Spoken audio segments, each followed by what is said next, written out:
আলহামদুলিল্লাহ আলহামদুলিল্লাহ ওয়াহদা ওয়াসসালাতু ওয়াসসালামু আলা মান লা নাবিয়্যা বা'দা। সম্মানিত উপস্থিতি, আমরা বলছিলাম ইয়াউমুল আশুরার পরিচয়। ইয়াউমুল আশুরা, আল্লাহ সুবহানাহু ওয়া তাআলা, এটি আরবি একটি শব্দ। ইয়াউম মানে দিন, আর আশারা আশারাতুন থেকে শব্দমূল থেকে যেটি নির্গত সেটি হলো আশুরা। দিনটি স্মরণীয়, এর নাম করা হয়েছে আশুরা।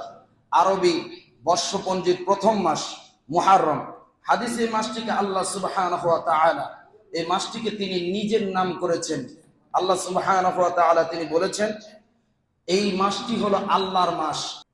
মূসা আলাইহিস সালাম এবং তার কওমকে ফিরআউনের হাত থেকে মুক্তি দিয়েছিলেন এবং ফিরআউন এবং তার বাহিনীকে চিরতরে ধ্বংস করে দিয়েছিলেন।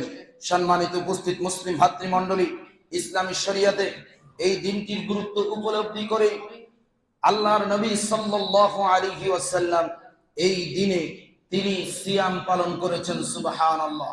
হযরত ইবনে আব্বাস রাদিয়াল্লাহু তাআলা আনহু তিনি বলেন, রাসূল করিম সাল্লাল্লাহু আলাইহি ওয়াসাল্লাম যখন তিনি মদিনায় আগমন করলেন, মক্কা থেকে যখন তিনি মদিনায় আগমন করলেন, মদিনায় তিনি আগমন করার পরে তিনি দেখতে পেলেন যে ইহুদিরা এই 10 তারিখে, মুহররমের 10 তারিখে তারা সিয়াম পালন করতেছে। মুহররম মাসের 10 তারিখে তারা কি করছে? সিয়াম পালন করতেছে। তখন আল্লাহর নবী সাল্লাল্লাহু আলাইহি ওয়াসাল্লাম তিনি ইহুদিদেরকে জিজ্ঞাসা করলেন, মা হাযাল ইয়াউমুল লাযী তাসুমুনাহু, তোমরা আজকের এই দিনে কেন সিয়াম পালন করতেছো? ফাকালু, তারা বলল, হাযা ইয়াউমুন আযীমুন আনজিল্লাহু ফি মূসা ওয়া কওমাহু ওয়া গররাকা ফিরআউন। এই দিনটি হলো সেই দিন যেদিন ফিরআউনের কবল থেকে আল্লাহ তাবারক ওয়া তাআলা মূসা আলাইহিস সালাম এবং তার কওমকে, অর্থাৎ আমাদেরকে তিনি নাজাত করেছিলেন। সুবহানাল্লাহ। তাই এই দিনের শুকরিয়া স্বরূপ মূসা আলাইহিস সালাম তিনি সিয়াম পালন করেছেন, তাই আমরাও সিয়াম পালন করি। তখন আল্লাহর নবী সাল্লাল্লাহু আলাইহি ওয়াসাল্লাম তিনি বললেন যে, ফাকালা রাসূলুল্লাহ, তিনি বললেন যে, ফানাহনু আহাক্কু ওয়া আওলা বিমূসা মিনকুম, ফাসামাহু রাসূলুল্লাহ ওয়া আমারা বিসিয়ামি। আল্লাহ নবী সাল্লাল্লাহু আলাইহি ওয়াসাল্লাম তিনি বললেন যে, তোমাদের চাইতে মূসা আলাইহিস সালামের উম্মতদেরকে তিনি বলছেন যে, আমরা তো তোমাদের থেকে মূসা আলাইহিস সালামের অধিক নিকটবর্তী। সুতরাং এই সিয়াম পালনের এবং এই শুকরিয়া আদায়ের সবচাইতে বড় হকদার হলাম আমরা। সুবহানাল্লাহ। এরপরে আল্লাহ নবী সাল্লাল্লাহু আলাইহি ওয়াসাল্লাম তিনি ওই দিন সিয়াম পালন করলেন এবং সাহাবায়ে কেরাম রাদিয়াল্লাহু তাআলা আনহুমদেরকে সিয়াম পালনের নির্দেশ দিলেন। অপর একটি হাদিসে তিনি সাল্লাল্লাহু আলাইহি ওয়াসাল্লাম বললেন যে, তোমরা ইহুদিদের বিরোধিতা করো। ইহুদিদের কি করো? বিরোধিতা করো। অর্থাৎ ইহুদিরা সিয়াম পালন করবে আশুরার 10 তারিখে, মুহররমের 10 তারিখে, আর তোমরা 9 এবং 10 অথবা 10 এবং 11 তারিখে তোমরা সিয়াম পালন করো। সুবহানাল্লাহ। তাই ইনশাআল্লাহ আমরা এই 9 অথবা 10 এবং 10 অথবা 11 এই 2 দিন আল্লাহর সন্তুষ্টির জন্য সিয়াম পালন করব ইনশাআল্লাহ। আল্লাহ সুবহানাহু ওয়া তাআলা পবিত্র কোরআনুল কারীমের ভিতরে তিনি ঘোষণা করছেন, ওয়া ইয নাজ্জাইনাকুম মিন আলি ফিরআউনা ইয়াসুমুনাকুম সুআল আযাবি ইউযাববিহুনা আবনাআকুম ওয়া ইস্তাহইয়ুনা নিসাআকুম ওয়া ফি যালিকুম বালাউম মির রাব্বিকুম আযীম।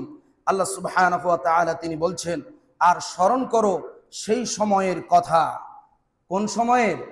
আল্লাহ তাবারক ওয়া তাআলা তিনি বলছেন, যখন আমি তোমাদিগকে মুক্তি দান করেছিলাম ফিরআউনের লোকদের কবল থেকে। সুবহানাল্লাহ। ফিরআউনের লোকদের কবল থেকে মুক্তি দান করেছিলেন কে? আল্লাহ। কাদেরকে? ফিরআউনের কবল থেকে মুক্তি দান করেছিলেন তিনি মূসা আলাইহিস সালাম এবং তার কওমকে। সুবহানাল্লাহ।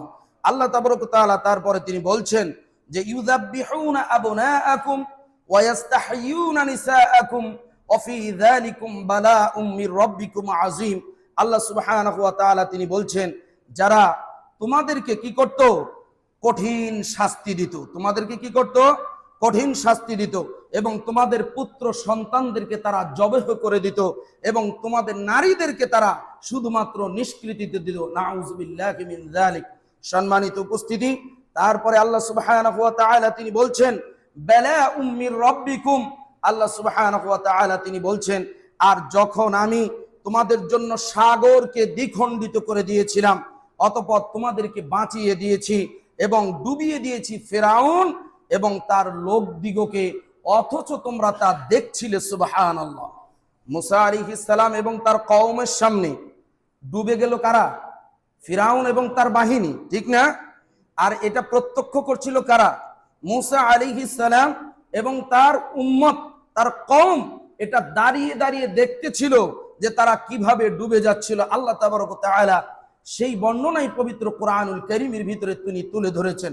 সম্মানিত উপস্থিত মুসলিম ভাতৃমণ্ডলী, এই জন্য এই দিনটি অত্যন্ত তাৎপর্যপূর্ণ এবং গুরুত্বপূর্ণ। সম্মানিত উপস্থিত মুসলিম ভাতৃমণ্ডলী, আল্লাহ তাবারক ওয়া তাআলা এই সিয়ামের ফজিলত সম্পর্কে নবী করিম সাল্লাল্লাহু আলাইহি ওয়াসাল্লাম আমাদেরকে যে ফজিলতের কথা তিনি বলেছেন সেটি হলো কি, বিগত বছরের 1 বছরের গুনাহ খাতা মাফ হয়ে যাবে। সুবহানাল্লাহ। সম্মানিত উপস্থিতি, এই ঘটনা পবিত্র কোরআন এবং সহিহ সুন্নায় আল্লাহ সুবহানাহু ওয়া তাআলা তার রাসূলের মাধ্যমে তুলে ধরেছেন, যা আমরা কোরআন ও সুন্নাহর আলোকে এটি আমরা জানতে পারি। সম্মানিত উপস্থিত মুসলিম ভাতৃমণ্ডলী, এই দিনের ব্যাপারে আমরা আরো 2টি ঘটনা জানতে পারি, কিন্তু এই 2টি হাদিসের মান অত্যন্ত দুর্বল। যেটি আমাদের সমাজের মানুষ জানে যে বিশুদ্ধ বা সহিহ হাদিস, কিন্তু আসলে ঘটনা দুইটা কি? আসলে ঘটনা দুইটাই হাদিসটি অত্যন্ত দুর্বল। সেটি হলো কি, এক, আল্লাহ সুবহানাহু ওয়া তাআলা সেটি হলো কি যে আদম আলাইহিস সালাম এবং নূহ আলাইহিস সালামের ঘটনা। সেটি হলো, কেউ কেউ বলে থাকে আদম আলাইহিস সালামকে এই আশুরার দিনেই নাকি পৃথিবীতে পাঠানো হয়েছে এবং আদম আলাইহিস সালামকে নাকি আশুরার দিনেই তার তওবা কবুল করা হয়েছে, কিন্তু এই ঘটনার এই হাদিসটির বর্ণনা অত্যন্ত দুর্বল। 2, সেটি হলো হযরত নূহ আলাইহিস সালামের ঘটনা। তারা বলে নূহ আলাইহিস সালামের প্লাবন যখন শুরু হলো তখন তিনি জুদি পাহাড়ে তার নৌকা, অর্থাৎ তার যেটি নিয়ে তিনি নৌকা বানিয়েছিলেন সেটি সেখানে ভিড়েছিল এবং আল্লাহ সুবহানাহু ওয়া তাআলা তাকে এই দিনেই নাজাত দিয়েছেন। এই 2টি বর্ণনাই অত্যন্ত যঈফুন জিদ্দান, অর্থাৎ একেবারেই দুর্বল হাদিস, যা ভিত্তিহীন। সম্মানিত উপস্থিত মুসলিম ভাতৃমণ্ডলী, আরো আমাদের সমাজের ভিতরে আশুরার অর্থাৎ মুহররমের 10 তারিখ কেন্দ্রিক আরো অনেক বানানো কিছু কিচ্ছা কাহিনী আমাদের সমাজের ভিতরে শোনা যায়। তার একটি হলো, আশুরার দিন আল্লাহ সুবহানাহু ওয়া তাআলা আসমান এবং জমিন সৃষ্টি করেছেন, এ কথা ভিত্তিহীন। 2, আল্লাহ সুবহানাহু ওয়া তাআলা আশুরার দিন তিনি সকল পাহাড় পর্বত এবং নদী নালা সৃষ্টি করেছেন, এই হাদিসও ভিত্তিহীন। আমাদের দেশের ভিতরে আরো যেটি ভ্রান্ত ধারণা রয়েছে সেটি হলো কি, এই দিনেই আল্লাহ সুবহানাহু ওয়া তাআলা লাউহে মাহফুজ তিনি সৃষ্টি করেছেন, এটি ভিত্তিহীন কথা। তারপরে এই দিন ইদ্রিস আলাইহিস সালামের যে ঘটনার কথা আমাদের সমাজের ভিতরে যেটি প্রচলিত, এটি শিয়া সম্প্রদায়ের বানানো কিচ্ছা কাহিনী, এটি ভিত্তিহীন কথা। তারপরে হযরতে দাউদ আলাইহিস সালাম, এই দিনে দাউদ আলাইহিস সালামকে কেন্দ্র করে যে ঘটনার কথা বলা হয় 2টা, সেই ঘটনা এই দিনে সংগঠিত হয়েছে, এটিও ভিত্তিহীন কথা। তারপরে সুলাইমান আলাইহিস সালামের ঘটনা কেন্দ্র করে এই আশুরার দিনকে জড়িয়ে যে কথা বলা হয়, এটিও ভিত্তিহীন ঘটনা, ভিত্তিহীন কথা। তারপরে আইয়ুব আলাইহিস সালামের ঘটনা এই দিনকে উপলক্ষ করে যেটি বলা হয়, সমাজের ভিতরে সর্বজন বিদিত যেটি প্রচারিত, এটিও ভিত্তিহীন আলোচনা। সম্মানিত উপস্থিতি, তারপরে সবচাইতে জাঁকজমক ভাবে যে কথা বলা হয় সেটি হলো ইউনুস আলাইহিস সালাম নাকি এই দিনে মাছের পেট থেকে তিনি নাজাত পেয়েছিলেন, এটিও ইসরাইলি বর্ণনা, এর কোনো সত্যতা নেই। তারপরে রয়েছে হযরত ইউসুফ আলাইহিস সালামকে কেন্দ্র করে বলা হয় এই দিনেই তিনি কোথায় পড়েছিলেন? কূপে, এবং এই দিনেই নাকি তিনি জেলখানাতে আবদ্ধ ছিলেন এবং এই দিনেই তিনি নাকি জেলখানা থেকে আবার কি পেয়েছেন? নাজাত পেয়েছেন, এটিও ভিত্তিহীন কথা। তারপরে রয়েছে হযরত ইয়াকুব আলাইহিস সালামের সাথে তার সন্তান ইউসুফ আলাইহিস সালামের সাক্ষাৎকে কেন্দ্র করে বলা হয় যে এই দিনেই তাদের পিতা এবং পুত্রের দীর্ঘ সময়ের পরে মিলন হয়, এটিও ভিত্তিহীন কথা। তারপরে সর্বশেষ যেই কথা, আজকের এই দিনকে অর্থাৎ হলো 10 তারিখের আশুরাকে কেন্দ্র করে যেটি বলা হয়, সেটি বলা হয় যে কিয়ামত সংগঠিত হবে এই আশুরার দিনে। কিয়ামত সংগঠিত হবে কোন দিনে?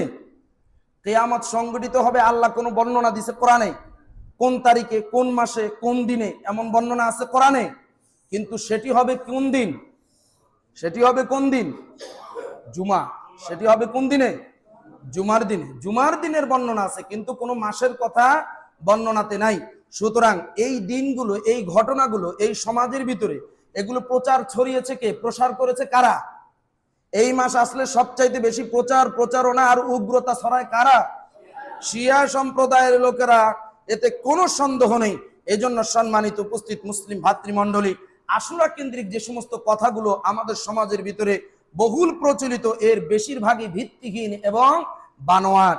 সম্মানিত উপস্থিত মুসলিম ভাতৃমণ্ডলী, তারপরে আমরা এই ঘটনাগুলি যদি আপনারা সঠিক তথ্য যদি আপনারা জানতে চান, তাহলে আপনাদেরকে পড়তে হবে আল মাউজুআত, যেটি হলো ইবনুল জাওজি রাহিমাহুল্লাহ তাআলা লিখিত কিতাব।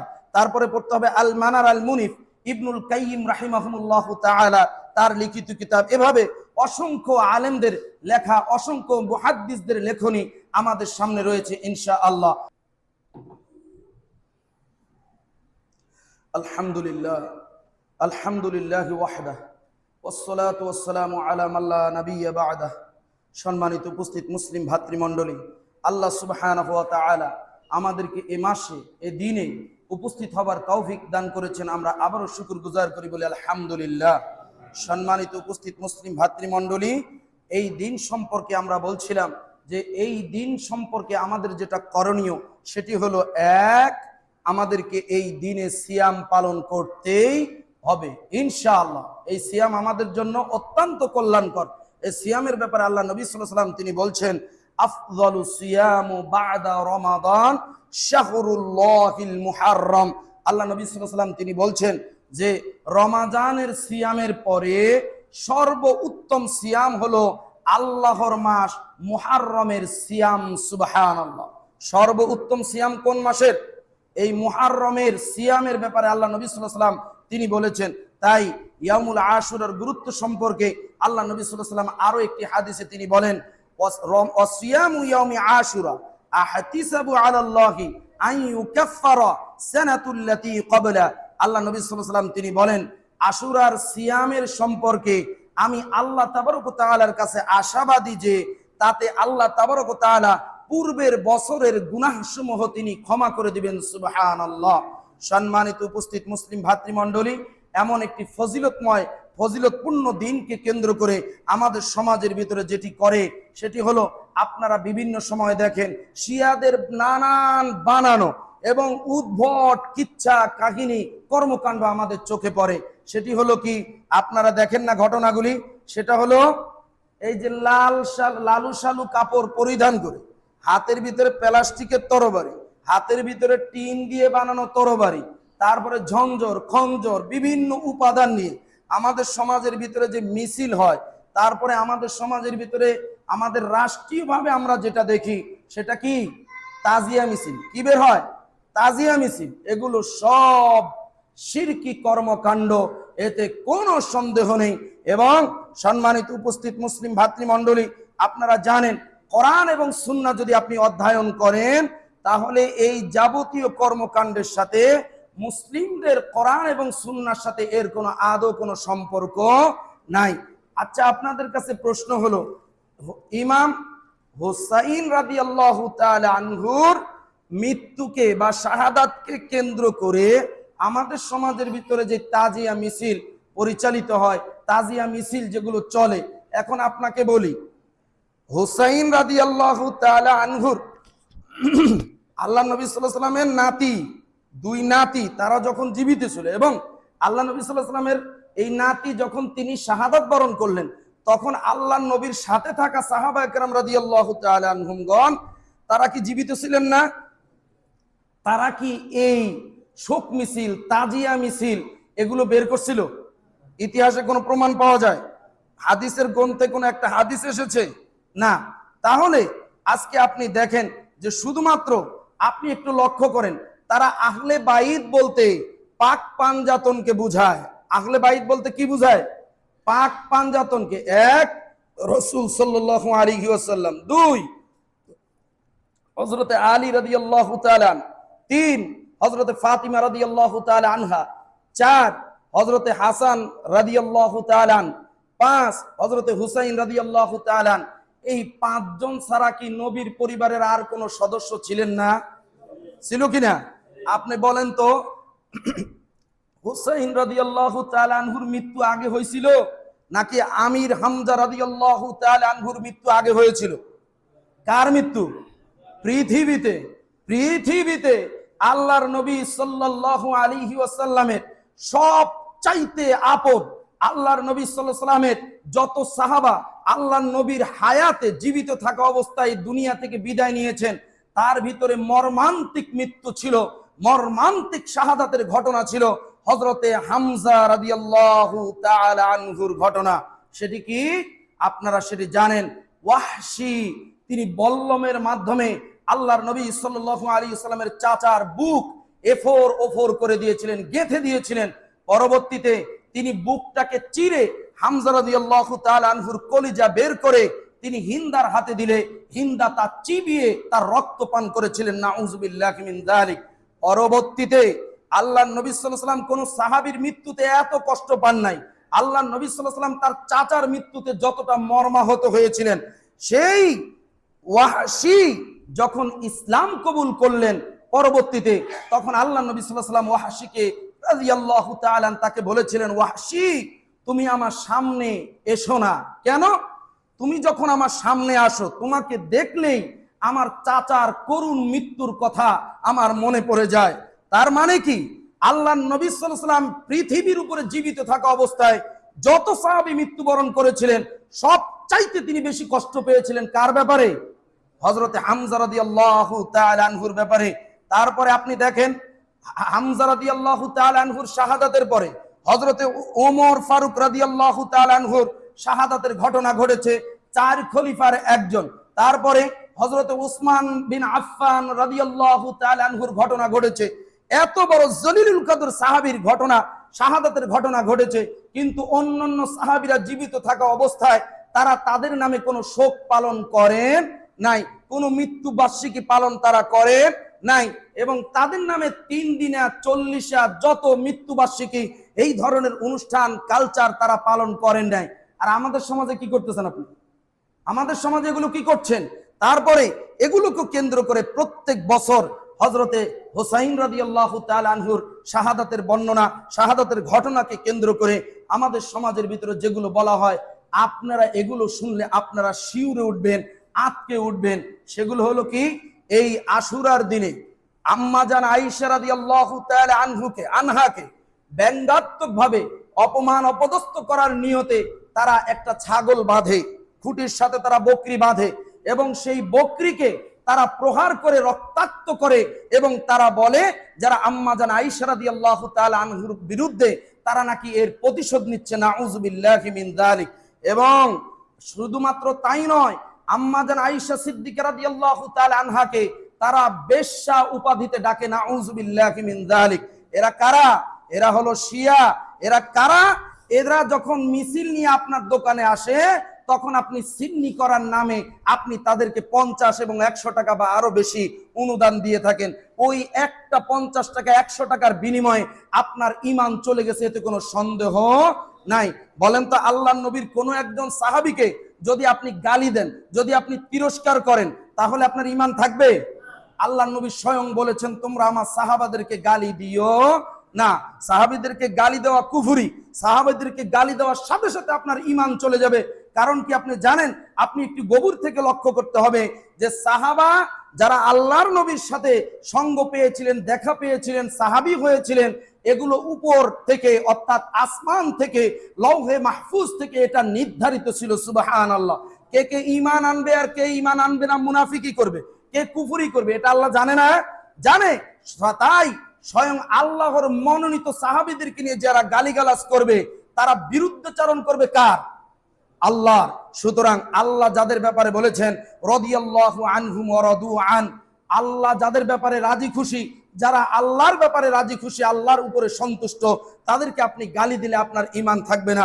সম্মানিত উপস্থিত মুসলিম ভাতৃমণ্ডলী, আরো একটি বিষয় আপনাদের কাছে বলতে চাই। আল্লাহ তাবারক ওয়া তাআলা তার রাসূল সাল্লাল্লাহু আলাইহি ওয়াসাল্লামের মাধ্যমে তিনি বলেছেন, লা বিরর ওয়ালা দরর, এক, নিজে অত্যাচারিত হয়েও না, অপরকেও অত্যাচার করো না। আচ্ছা, এই আপনার এই যে দেহটা, এই দেহের এই চোখগুলো আপনার আমানত, এই চোখ কি আপনার নিজের বানানো? আপনি চাইলেই কি দুইটা চারটা পাল্টাইতে পারবেন? এই নিয়ামতগুলি কার? আল্লাহর। এই শরীরটা কার? আল্লাহর। সুস্থতা কার? আল্লাহর। এখন আপনি একটা সুস্থ মানুষ, একটা বিবেকবান মানুষ, আপনি কি করছেন?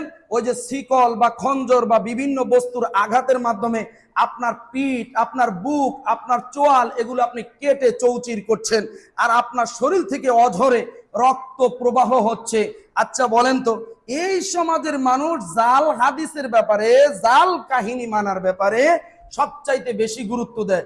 আচ্ছা বলেন তো, রাসূল সাল্লাল্লাহু আলাইহি ওয়াসাল্লামের চাইতেও কি হাসান রাদিয়াল্লাহু তাআলা বা হুসাইন রাদিয়াল্লাহু তাআলা আনহুর মর্যাদা এই উম্মতের কাছে বেশি হতে পারে? বুঝছেন কিনা কথাটা? আল্লাহর নবী সাল্লাল্লাহু আলাইহি ওয়াসাল্লাম তিনি এই ইসলামের জন্য তিনি রক্ত ঝরান নাই? তার দন্ত মোবারক শহীদ হয় নাই? ভাঙছে কিনা দুইটা? ভাঙছে কিনা? আপনি কয়দিন এরকম করছিলেন? আপনি তার মহাব্বতে কয়দিন আপনার শরীর এমন করছেন, কিন্তু আপনি আল্লাহর নবীর জন্য আপনার কান্না আসে না, আল্লাহর নবীর জন্য আপনার হৃদয় কাঁদে না। আপনার হৃদয় কাঁদে নাতি হুসাইন রাদিয়াল্লাহু তাআলা আনহুর ব্যাপারে। আল্লাহি, আমি আপনাকে বলবো, হুসাইন রাদিয়াল্লাহু তাআলা আনহুকে আপনি ঘৃণা করেন? আমরা যারা আহলুস সুন্নাহ ওয়াল জামাতের অনুসারী, তাদের একটা বক্তব্য আছে যে আমরা হুসাইন রাদিয়াল্লাহু তাআলা আনহুকে ভালোবাসি না। কেউ যদি বলে যে তারে আমরা ভালোবাসি না, তারও তো ঈমান শেষ, ঠিক কিনা? তাহলে তাদেরকে ভালোবাসতে হবে ভালোবাসার সীমা রেখার ভিতরে থেকে। অর্থাৎ আলী রাদিয়াল্লাহু তাআলা আনহুকে আমরা যতটুকু ভালোবাসি, হাসান রাদিয়াল্লাহু তাআলা আনহুকে আমরা ততটুকু ভালোবাসি। আলী রাদিয়াল্লাহু তাআলা আনহুর সহধর্মিণী নবী কন্যা ফাতিমা রাদিয়াল্লাহু তাআলা আনহাকে আমরা যতটুকু ভালোবাসি, ততটুকু আমরা ভালোবাসি হযরতে হুসাইন রাদিয়াল্লাহু তাআলা আন। এই জন্য আমরা ইয়াজিদ ইবনে মুআবিয়া, তাকে আমরা ওই ভালোবাসা প্রদর্শন করব না, কারণ তার হাতে এবং তার নেতৃত্বে হযরতে হুসাইন রাদিয়াল্লাহু তাআলা আন তিনি কারবালার প্রান্তরে শহীদ হয়েছিলেন। যদিও ঘটনা হলো এইরকম যে হুসাইন রাদিয়াল্লাহু তাআলা আন তিনি ইয়াজিদ ইবনে মুআবিয়ার সাথে তিনি দেখা করতে চেয়েছিলেন, কিন্তু শিয়া সম্প্রদায়ের লোকেরা তারা তার সাথে দেখা করতে দেয় নাই। তিনি বলেছিলেন দুইটা অপশন, এক, আমাকে হয় মুআবিয়ার সাথে, এই ইয়াজিদ ইবনে মুআবিয়ার সাথে আমাকে দেখা করতে দাও, দুই, যদি আমাকে দেখা করতে না দাও তাহলে আমাকে আমার জায়গায় ফেরত যাওয়ার সুযোগটা দাও। কিন্তু এই চক্রান্তকারী শিয়া সম্প্রদায়ের লোকেরা তার এই প্রস্তাব না ইয়াজিদ ইবনে মুআবিয়া রাদিয়াল্লাহু তাআলা আনহুর কাছে পৌঁছেছে, না তারা তাকে ফিরে যাওয়ার সুযোগ দিয়েছিলেন। এইভাবেই কিয়ামত পর্যন্ত এই পৃথিবীতে ইসলামের নামে যত দাঙ্গা হাঙ্গামা সন্ত্রাস ছড়ায়, তারা একমাত্র হলো শিয়া সম্প্রদায়ের লোকেরা। এজন্য সম্মানিত উপস্থিতি, আপনি এই দেশের ভিতরে শিয়া প্রেমীদের অভাব নাই। এই দেশের ভিতরে মুসলিম না, যতটা না মুসলিমদের জন্য, যতটা না ইসলামের জন্য হৃদয় কাঁদে, অন্তর কাঁদে, তার চাইতে বেশি শিয়া সম্প্রদায়ের লোকেদের জন্য, শিয়া ধর্মের লোকেদের জন্য আপনার অন্তর বেশি কাঁদে। অথচ গতকাল এক ভাই আমাদের এই অঞ্চলের একজনের সাথে কথা বলতে বলতে, ভালো মানসিকতা আলহামদুলিল্লাহ, জিজ্ঞাসা করতেছে। আমি বললাম, আচ্ছা আপনাদেরকে বলি, আপনারা কি জানেন যে আমাদের যে কালেমা লা ইলাহা ইল্লাল্লাহ, শিয়াদের কালেমা এটা না, শিয়াদের কালেমা এটা না। তারপরে আপনি তাদেরকে ভালোবাসেন, তারপরে আপনি যে আজান দেন, আমরা যে আজান দেই, এই আজান তারা দেয় না। ইউটিউবে আপনি সার্চ দিয়ে দেখেন ইরানি শিয়াদের আজান, আপনি স্পষ্ট পেয়ে যাবেন। তারপরে আপনি সৌদি আরবের মুসলমানদেরকে ভালোবাসবেন না, ভালোবাসবেন ইরানের শিয়া মুসলমান। আবার বলে শিয়া হলে কি হয়েছে, তারা তো মুসলমান। তার মানে কেউ শিয়া চিনছে? চিনে নাই। এই জন্য সংক্ষেপে বলবো, সময় যেহেতু শেষ হয়ে গেছে আমার, আপনাদেরকে বলতে চাই যে আশুরার প্রকৃত ইতিহাস আমাদেরকে আগে জানতে হবে, এবং আমরা কোনো পক্ষ বিপক্ষ নয়, আমরা কোন পক্ষে থাকবো? ইসলামের পক্ষে। কোন পক্ষে? ইসলামের পক্ষে। কোন পক্ষে? মুসলিমদের পক্ষে।